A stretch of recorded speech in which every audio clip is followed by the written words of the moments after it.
So, the last time I ever did a recording of this was 6 years ago. I think it's about time I do it again. And this time I'm actually intent on doing more than just the tutorial. And taking the advice of a buddy of mine and playing the World War II mode. But, you gotta start somewhere. So, like I did originally, I'm going to play through the tutorials. I've already played through it on this install of the game. That's okay. I just wanted to try it, get back in the hang of things. I have lost nothing. I would not consider myself to be the greatest, but I'm probably a reasonably capable character player with English words. Let's go. In the first tutorial, you will learn about regiments, movement, combat, base building, formations, and using special operations. Playing as Russia, supposedly in the zone of Russia. Supposedly.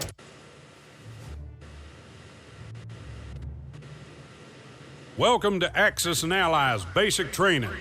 All information provided you during the training session is recorded to your message log.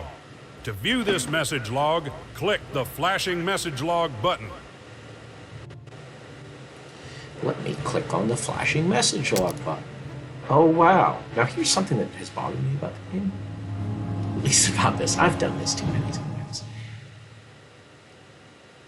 There's no script that now tells me close the button. It would be self-explanatory, but I'm just nitpicking because I have nothing better to talk about. These men comprise the 1st Infantry Regiment assigned to your command. Select the infantry regiment by left-clicking on them with your mouse cursor. Squad sized. Excellent. It's just You have the regiment selected. The interface now shows you a variety of information about your regiment, such as health, morale, and economic upkeep. To change your view of the map, you can move the mouse pointer to the edge of the screen. Move your mouse pointer to the left side of the screen to reveal a compass marker. Good. Move your regiment toward the compass by left-clicking the Move button, then left-clicking the compass or the ground near it. Notice how the fog of war fades away as your troops survey the surrounding area. You will always see the terrain through the fog, but you will not see your enemies until they are within your visual range. coming out in Good 04. job. Don't start patting yourself on the back just yet. Your next goal is to move your regiment to a nearby headquarters. However, a German regiment has deployed in this area between the regiment and your headquarters. You will need to engage and eliminate the German regiment before you can make it to your base. First, select your infantry regiment. To engage the enemy troops, left-click the attack button in the lower right display. Then left-click on the German regiment. So, stop. Despite being a game made in 04, the graphics have held up, in my opinion. I mean, yeah, you have these poor little polygon men, but I mean, you spend most of the battle in this like state of zoom. You don't notice. They're really decent. Like the animations are fun. Whatever. Trees. One of my favorite things is that the trees can get knocked over, and then unlike some more modern games, one thing that I like is you get so much detail in terms of your numbers. Now, what exactly they mean, it's kind of whatever, but it allows you to roughly do so much calculation. And if you really want to min-max the game, you can. I don't, because I don't care. But you know how it is. I'm sure you know how it is. You play a game just to play the game. These different formations will be explained in a second, but here we go. Let's do what the bloody tutorial told us to do, and let's just get this over with.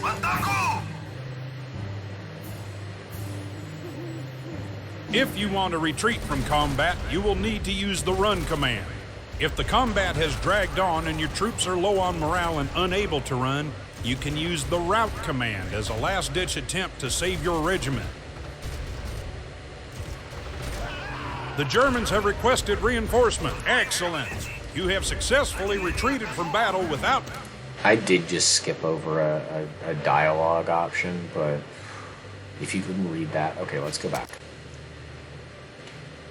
The Germans have requested reinforcements. You're too weak to defeat them alone, but your own reinforcements have arrived to cover your retreat. Select your regiment, click the run button, and move them behind your reinforcements.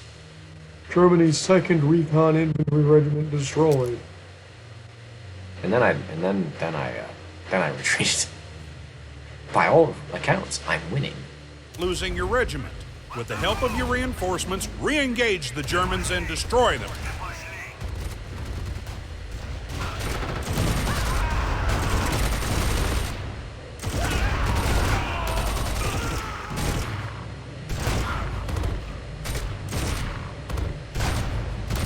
Skillfully done, soldier. You have defeated both German regiments. Now move your infantry to your headquarters, also known as your Corps HQ. To do this, select both groups of regiments by left-clicking and dragging a selection box around them. Then right-click on or near your Corps HQ. You'll need to generate more income to support a larger army. Your most important resource is money. Money is the only resource that can be accumulated, and it is used to pay for all unit recruitment and building deployment. Money is gained from your headquarters or HQ buildings. The first type of HQ available to you is an infantry division HQ. To create one, select your Corps HQ. Click on the deploy. Now click on the infantry division HQ button to place one into a queue for deployment. I don't like to cut off dialogue because it sounds weird. It kind of may be upsetting. I don't exactly like it, but whatever.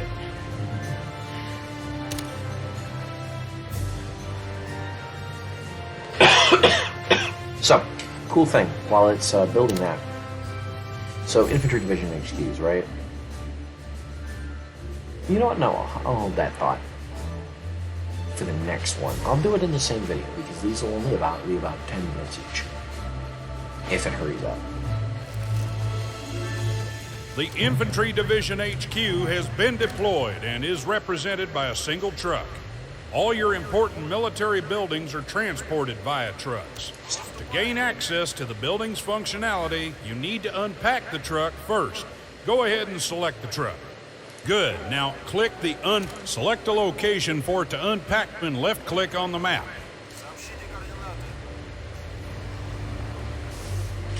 And it unpacks, which is always a really fun animation. I like it. Excellent job, Commander. Your rate of income has improved. Upkeep is the foundation of your economy. You need oil and ammo to equip and fuel your Army's regiments. To compensate for these costs, you'll need to deploy and unpack more HQs and economic buildings called depots. Now look at your stats bar. It displays your ammo and oil rates as well as your money. To support a larger army, you will need to increase your ammo production. To do this, you will need to recruit an ammo depot truck. To create one, select your Corps HQ and click the Deploy button.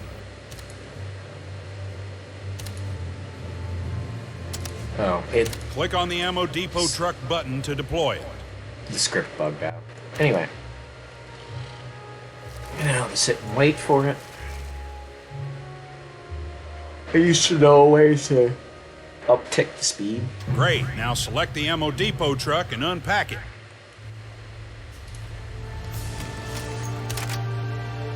But I don't remember that, that keybind.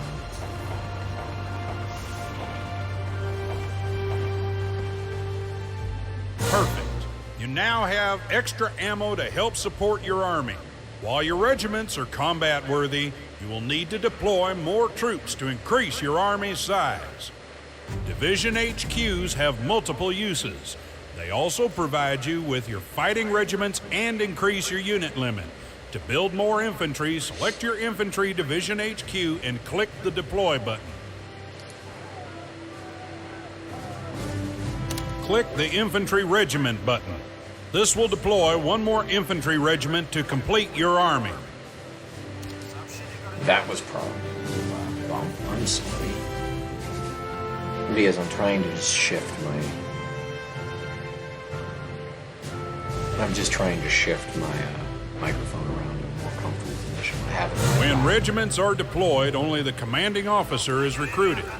The regiment must supply the rest of their troops in before entering combat.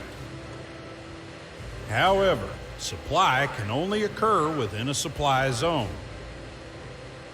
Notice the green line surrounding your base. That is your supply zone. Regiments can also resupply troops if any member of its regiment dies. However, this only applies to attached regiments. Attachment is indicated by the badge on a regiment's banner. The same badge is also displayed on the banner of the Infantry Division HQ to indicate that the regiment is attached to it. Your previous troops have suffered some losses. Since they are unattached, they will not resupply even though they are in the supply zone. To attach a regiment to the Infantry Division HQ, first select the regiment and click the Attach button. Good, your infantry regiment has acquired the division's HQ badge and already begun to resupply. However, note that there is a limit to the number of regiments you can attach to your Infantry Division HQ and all other division HQs as indicated by the slots on your division HQ. All regiments have access to 3 formations: assault, aggressive, and column. To change formation, first select an infantry regiment. To select this regiment's formation, left-click on one of the 3 available formation buttons. Assault formation lets your regiment attack at full force, but reduces its speed. Aggressive formation lets you move at average speed, but reduces the regiment's attacking power. Column formation increases the speed of your regiment, but greatly reduces its attack effectiveness. In every mission, you have access to a list of special operations that you can request from your commanding general and are unique to each general. Each special operation you request requires you to spend experience points, which are gained as your regiments experience combat. The total of your accumulated experience points is displayed near the Special Operations toggle. Commander, it appears we have an infantry regiment that is trapped behind enemy lines and needs help. To aid them, select the Supply Drop button from your Special Operations and target our infantry regiment.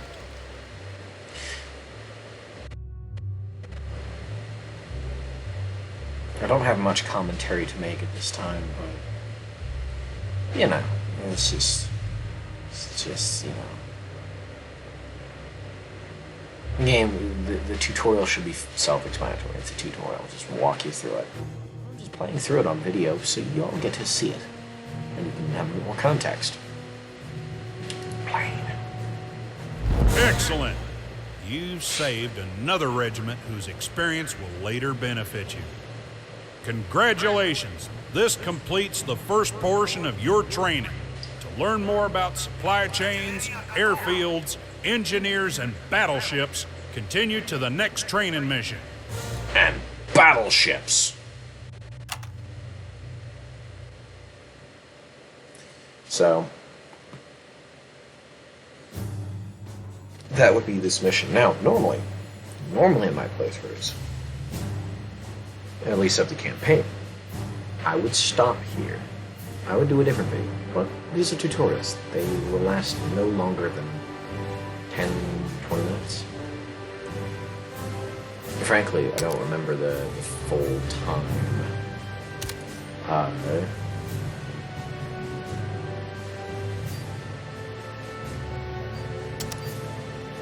But enough babbling. Next mission. Tutorial Mission 2. In the second tutorial, you will learn about supply zones, airfields, paratroopers, capturing cities, engineers, battleships, and beach landings. happening where you are playing as the Americans, supposedly on Hawaii. But just wait, I've got some points about that. Welcome back, Commander. We have a few more things to train you on, and then you're ready for the battles that lie ahead. Not all buildings generate their own supply zone. In fact, the only building to do this is the Corps HQ. All other buildings, including your division HQs and supply depots, must be built within another building's supply zone to provide their own zone of supply. Notice that you have an infantry division HQ that is out of supply. To extend your supply line from the Corps HQ to your infantry division HQ, you will need to deploy and unpack a supply depot truck between the two. To do this, select your Corps HQ and click the deploy button.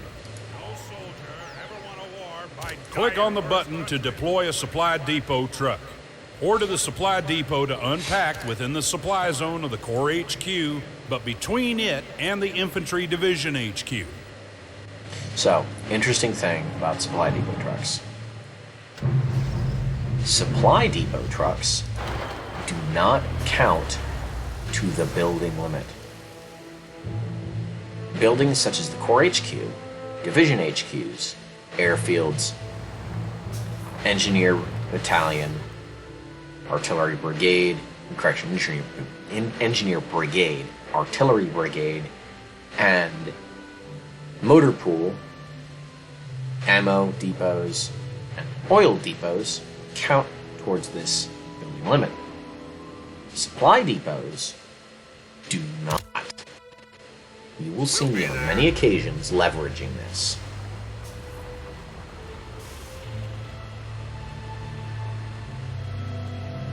Excellent. You have now created a supply chain between your Corps HQ and the Division HQ. Notice that the supply bar for the Division HQ is filling up.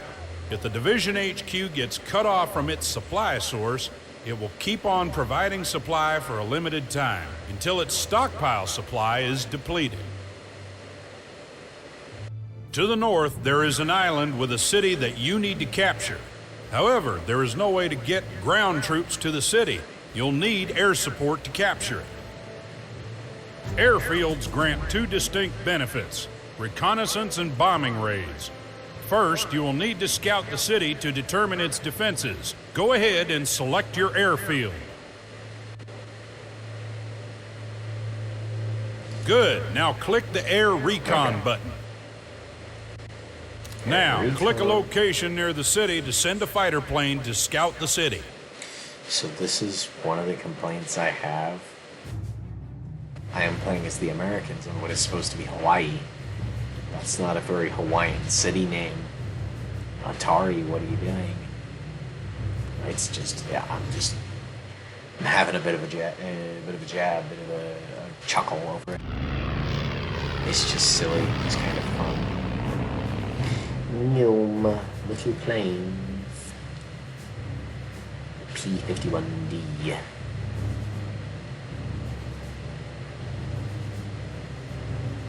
Excellent. You have revealed the city's defenses. The bunker occupying the city will make it difficult for your paratroopers to capture the city. Order an airstrike to destroy this bunker. Select your airfield, then click the airstrike button. Congratulations. We're an American force, supposedly in Hawaii, and we are facing Germans. Town looks suspiciously European. An airstrike sends bombers to drop bombs on the enemy. Left-click the bunker to mark it as the bombing target. So, we'll talk about that in a second, but bombers drop several bombs in several passes. They're kind of a glass cannon, and they're not even really like...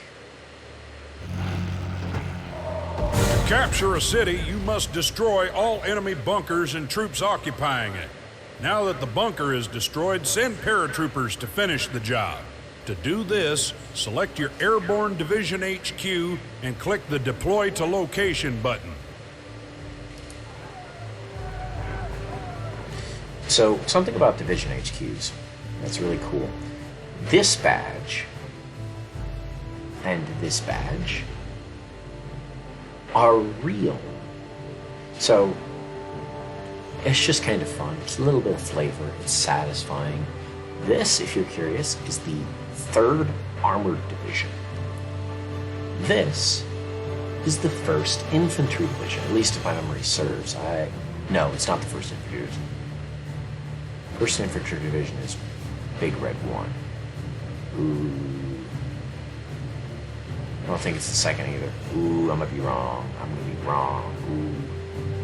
Well, I hope somebody corrects me, because that would be fun. Talking about badges. Select the fun. Airborne Infantry Regiment button, then left-click a location within the city limits to send them there. Just drop them right in the city. But it would be fun to like see what kind of badges we can identify, and what kind of badges are fielded by our army. That would be fun, you know. And I'll need help because I don't know everything.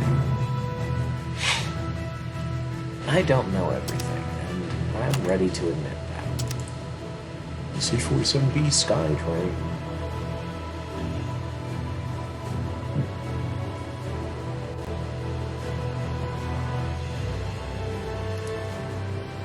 Now that you have captured the city, you will need to fortify it, making it harder for the enemy to capture.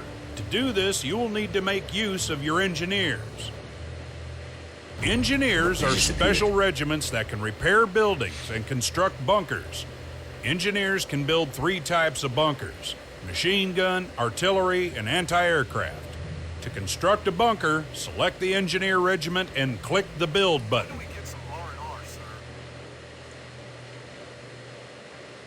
Click the bunker you want to build and select the location you want to build it. The engineers will automatically begin construction.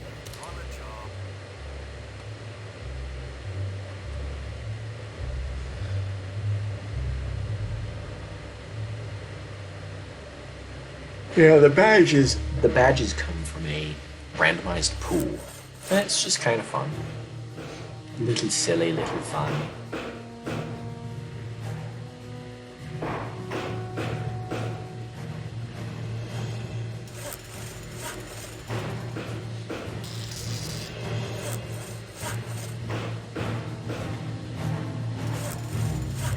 Good job, Commander.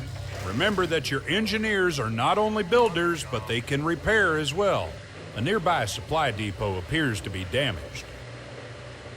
To repair the supply depot, select your engineers and right-click on the damaged supply depot. Your engineers will move to the depot, and in many missions, you will begin with a battleship instead of a core HQ. Battleships are offshore vessels that let you deploy troops from the water and bombard the shore to help you establish a beachhead. Before you land any troops on the island, you should eliminate the bunkers on the shore. To do this, select your battleship.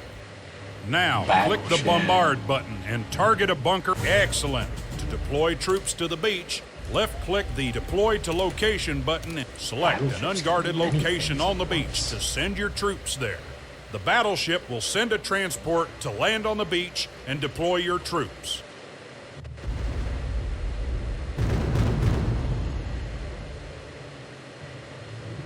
Now that the infantry are deployed, send a Core HQ truck and unpack it on the beach. Core HQ truck.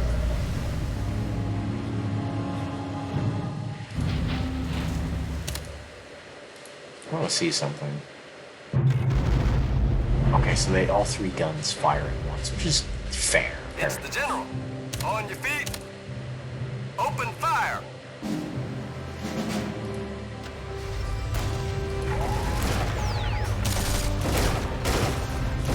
We'll be there. Always attack, never defend.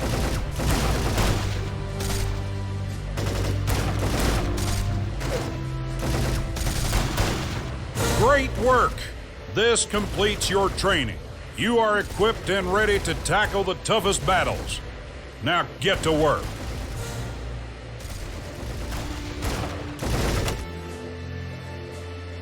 So, that's the tutorials. Not very important. Silly. They're tutorials. It's a game. Whatever. I'm hoping that going forward,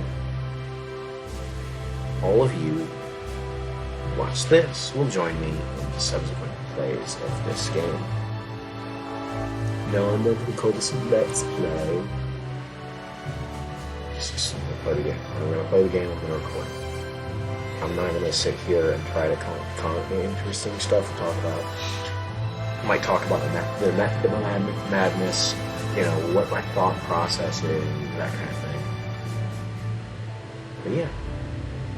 On the list. So 1, we've done this. 2, we're going to do the Allies campaign. 3, we're going to do the Axis campaign. 4, we're going to do a play of the World War II mode, which is based off of the board game that this game is named after. As for that World War II mode, I have a request. It is 6 years old. It is old. It is, yeah. The request is to play a particular nation. I will showcase that when the time comes. When the time comes to play it, I may reach out to my buddy and ask him, what commanding general should I field? As if it matters. As if it matters.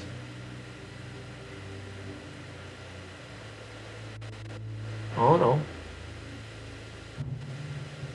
thanks for watching. Cheers. You know what the etiquette of this website is. Cheers.